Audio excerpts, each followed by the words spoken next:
السلام علیکم ورحمۃ اللہ۔ بسم اللہ الرحمن الرحیم۔ اللہم صلی علی محمد وآل محمد وعجل فرجہم۔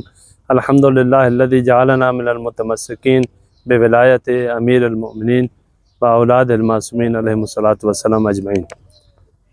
روایات میں تقریباً 31 موارد 31 بیان کیے گئے ہیں جو عید غدیر کے متعلق ہے۔ ہر ایک کسی ایک روایت میں نہیں ہے، یعنی مختلف روایت میں ہے۔ جتنے ایک مورد کے بارے میں روایت موجود ہے، کسی کے بارے میں ایک، کسی کے بارے میں زیادہ روایات۔ ہم مختصر اور فہرست وار بیان کرتے ہیں، لیکن آپ کی خدمت میں عرض کر دوں کہ جو مطالب عرض کر رہا ہوں ہر ایک کے بدلے میں ہر ایک کی روایت سے لیا گیا ہے اور اس کے لیے روایت موجود ہے۔ سب سے پہلی بات یہ کہ عید غدیر کو جشن منائیں، روز جشن ہے، روز عید ہے۔ دوسرا روز عبادت ہے۔ سب روایات میں ایک جو عرض کر رہا ہوں اس کے بارے میں روایات ہے۔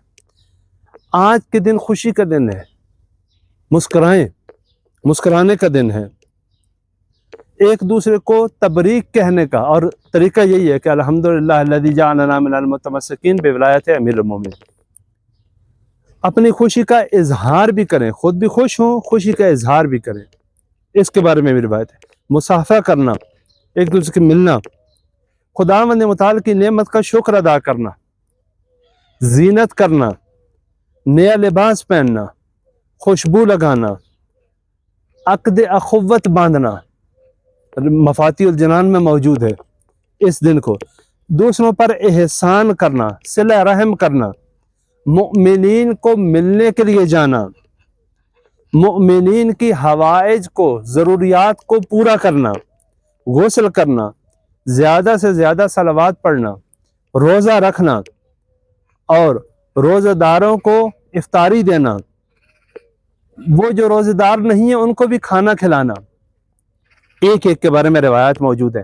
دعا کرنا، نماز جس کا طریقہ بیان بھی کی گیا اور علیحدہ ایک کلپ بھی ہم نے اس کے لیے بنایا ہے۔ زیارت امیر المؤمنین علیہ الصلوۃ والسلام، جو وہاں پر پہنچ سکتے ہیں نجف اشرف میں، وہ وہاں جا کر مولا کی زیارت کریں۔ جن کو وہ توفیق حاصل نہیں ہے کہ وہاں جائیں، وہ اپنے علاقے میں مفاتیح الجنان میں زیارت موجود ہے، مولا علیہ الصلوۃ والسلام کی زیارت پڑھیں۔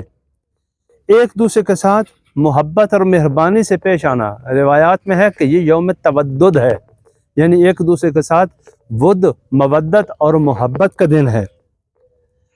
اس دن دوسروں کو خوشحال کریں اور اپنے خاندان کی نسبت، اپنی فیملی کی نسبت سخاوت اختیار کریں، یعنی ان پر خرچ کریں۔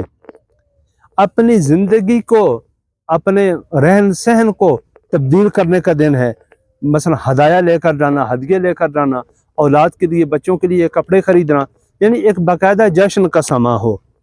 دوسروں کو ہدیہ دینا، نیکی کرنا، غریبوں کی مدد کرنا، حتیٰ قرضہ لے کر بھی اگر کسی کی مدد کرنا ہو تو مدد کرنا، روایات میں باقاعدہ بیان کیا گیا ہے۔ اور آخری مورد جو ہے وہ بیان کیا گیا ہے کہ اس دن وہ جو نماز ہے جو ظہر سے، زوال سے کچھ آدھا پونا گھنٹہ پہلے پڑھی جاتی ہے، تقریباً آدھا گھنٹہ پہلے پڑھی جاتی ہے، اور عرض کیا ہے آپ کی خدمت میں کہ سورہ الحمد کے بعد 10 دفعہ سورہ توحید ہے، پھر 10 دفعہ آیت الکرسی اور 10 دفعہ سورہ قدر ہے، 2 رکعت نماز ہے۔ اس نماز کے بارے میں اس کے بارے میں بھی ہے کہ جو یہ پڑھے گا اس کی دعائیں بھی قبول ہوں گی۔ یہ ان موارد کے بارے میں ہر ایک کے بارے میں بعض دفعہ بعض دفعہ کئی روایات ہیں کہ یعنی ائمہ معصومین صلی اللہ علیہ وسلم نے جب بتایا ہے کہ اس دن عید ہے، ہمیں یہ بھی بتایا ہے کہ عید کیسے کرنی ہے، اور یہ بہت مہم ہے۔ عید غدیر کو اس طرح منائیں جس طریقے سے اہل بیت نے خود چاہا ہے، خدا کی معصیت نہیں کریں، خدا کی نافرمانی نہیں کریں، اس طرح منائیں جس طرح اہل بیت نے ہم سے چاہا ہے۔